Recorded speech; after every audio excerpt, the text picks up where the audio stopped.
Ladies and gentlemen, this is one bill I can say I am happy to see. I've even experienced where I went to the doctor's office and they kept finding these bills and claiming I owed money. And it was very strange because I had insurance that covered my entire doctor visits. All right, so if I'm covered under my insurance, how am I getting all these surprise bills? It was like every time I went, they found some bill from a few years ago. And I kept telling them, if my insurance covers my visits, how am I getting bills? And the only thing this nurse would tell me was, well, this is what's in our system. Well, maybe your system's wrong. Oh, well, this is from 2, 3 years ago. I was like, I had the same insurance 2 and even 3 years ago. I didn't have to pay anything out of pocket for doctor visits or prescriptions. But every time I went in there, I had some bill that I owed on. So I finally got away from those folks. And the doctors that I see now, it never happens. It never happened even once where I walked in and, oh, you owe on this back bill and this one.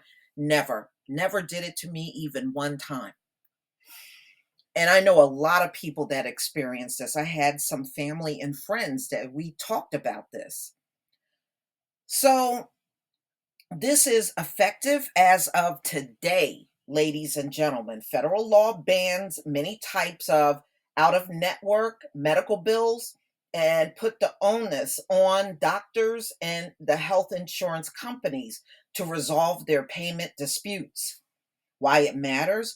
Consumers can breathe a sigh of relief because in many scenarios, they should no longer face unexpected charges from doctors who are not in their insurance network. How it works is patients still have to pay in network copays, deductibles, and other cost sharing, which have been rising.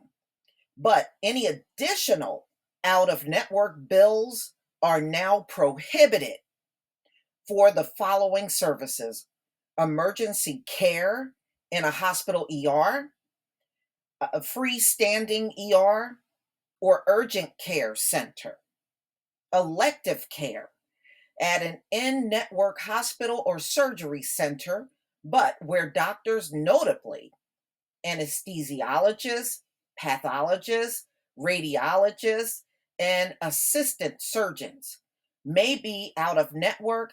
This is known as drive-by doctoring. You know what? And also air ambulances. You know what? The last time I was in the hospital, I remember all this billing came and it had all these doctors, and I was like, it wasn't that many doctors that came in my room. Who are these doctors? I mean, that's another thing. We really need to put our foot down when you are in there for a few days and then you got bills from 4 or 5 different doctors and you never even physically seen these doctors. And that's another thing that happens a lot. But you can refuse to pay those bills. I have, and there's nothing they can do. If I didn't physically see the doctor, I don't see why I'm getting billed. I don't even know who the doctor is. Nah. Mm-mm. So you got to watch that kind of stuff too. 'Cause that's how they be racking up their bills on patients. Ground ambulances are not included in this law, meaning 3 out of 4 insured people who take an ambulance ride are still at risk of facing surprise bills.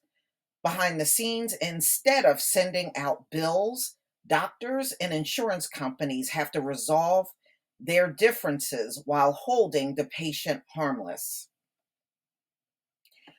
If the two sides can't agree on a payment rate within 30 days, either side can request a federal arbitration process. The doctor and the insurer can then go to an arbiter with the best offer. and the arbiter picks one. An important point: the arbiter must select the offer closest to the median in network rate unless other information clearly demonstrates the median in network rate isn't appropriate according to the government. A host of medical providers, including the American Hospital Association and American Medical Association, are suing the government. They agree to median in care rate shouldn't be the guiding factor for the arbiter, and the government went against Congress intent by doing so. Consumer protection experts have criticized the lawsuits, saying medical providers don't want guardrails on the arbitration system so they can extract higher rates. Between the lines, because this is a new law, we should expect the healthcare system won't get anything right. We need to be active bill readers and ask a lot of questions to our providers and insurance companies if there's a bill we don't think we should be paying. And this is Patricia Kelmer, the healthcare director at Consumer Protection Group, USPIRG. And of course, they're saying that patients can do a direct complaint online or through an 800 number. I guess that would be on your bill. Out of network doctors also must inform patients about their care might cost and that they may ask the patient to sign a form that waives their protection. Be leery of signing this. Consumer rights experts say, I ain't signing crap. The bottom line, the law will say a lot of patients, save you from financial ruin. That's what they're saying.